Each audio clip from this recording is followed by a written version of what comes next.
ಅವತಾರವೋ ಅದರ ಪತ್ತೆ ಅದಕ್ಕಿಂತ ನಾಜೂಕಾದದು.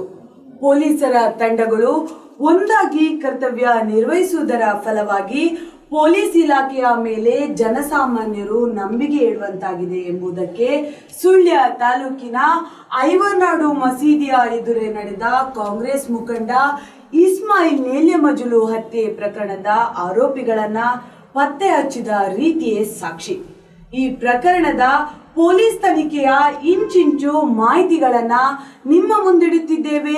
ಈ ವಾರದ latest news production crime special episode ಹಂತಕರ ಅಂತರಂಗ.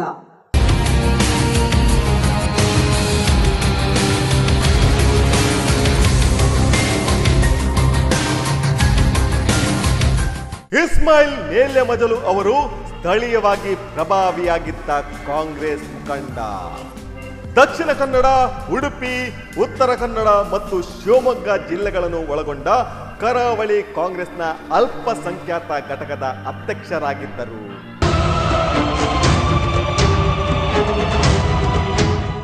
ಎರಡು ವಾರಗಳ ಹಿಂದೆ ಸುಳ್ಯದ ಬೆಳ್ಳಾರೆಯ ಕಾಂಗ್ರೆಸ್ ಮುಖಂಡ ಇಸ್ಮಾಯಿಲ್ ನೇಲ್ಯಮಜಲು ಅವರನ್ನು ಹಂತಕರ ತಂಡ ಐವರ್ನಾಡು ಮಸೀದಿಯ ಎದುರು ಹಾಡು ಹಗಲೇ ಕೊಚ್ಚಿ ಕೊಲೆಗೈದಿದ್ದ ಪ್ರಕರಣವನ್ನು ನಿಮ್ಮ ಮುಂದೆ ವಿವರಿಸಿದ್ದೆವು.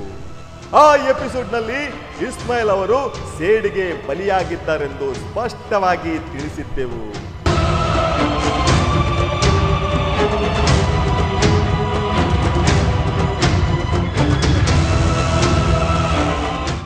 ಇಸ್ಮಾಯಿಲ್ ಅವರೊಂದಿಗೆ ವೈಯಕ್ತಿಕ ವೈರತ್ವ ಇದ್ದವರೇ ಈ ಕೃತ್ಯ ಮಾಡಿದ್ದಾರೆ ಅಥವಾ ಮಾಡಿಸಿದ್ದಾರೆ ಮತ್ತು ಅವರ ಮತದವರೇ ಈ ಕೃತ್ಯದ ರೂವಾರಿಗಳು ಎಂದು ಅಷ್ಟೇ ಸ್ಪಷ್ಟವಾಗಿ ಹೇಳಿದ್ದೆವು.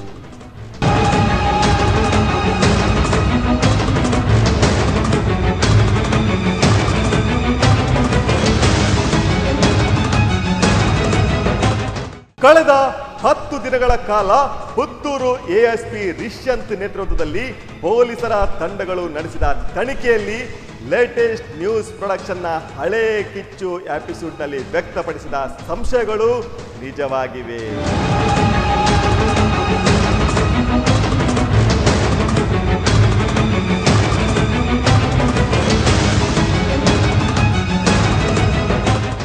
ಇಸ್ಮಾಯಿಲ್ ಅವರೊಂದಿಗೆ ಸ್ಥಳೀಯವಾಗಿ ದ್ವೇಷ ಹೊಂದಿದ್ದ ದಿವಂಗತ ಎಂಆರ್ ಮೂಸಾ ಅವರ ಮಕ್ಕಳು ಮತ್ತು ಅವರೊಂದಿಗೆ ಭೂ ವಿವಾದ ಹೊಂದಿದ್ದ ಮಂಗಳೂರಿನ ವಿಜಯ್ ಬಳಿ ಅಪಾರ್ಟ್ಮೆಂಟ್ ಒಂದರಲ್ಲಿ ವಾಸವಿರುವ ಯಾಕೂಬ್ ಎಂಬವರು ಸೇರಿಕೊಂಡು ಅವರ ಕತೆ ಮುಗಿಸಿದ್ದು ಪೊಲೀಸರ ತನಿಖೆಯಲ್ಲಿ ಸ್ಪಷ್ಟಗೊಂಡಿದೆ.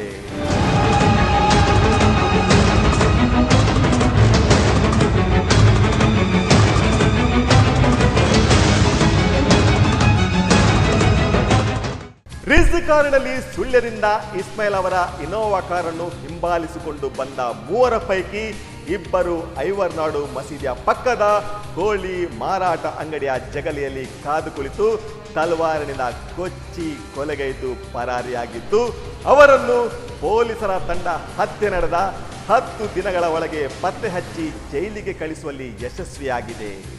ಹಂತಕರು ಪೊಲೀಸರ ವಿಚಾರಣೆಯ ಸಂದರ್ಭದಲ್ಲಿ ಬಾಯಿ ಬಿಟ್ಟ ರಹಸ್ಯಗಳೇನು ಎಂಬುದನ್ನು ಹೇಳುತ್ತೇವೆ ವಿರಾಮದ ಬಳಿಕ.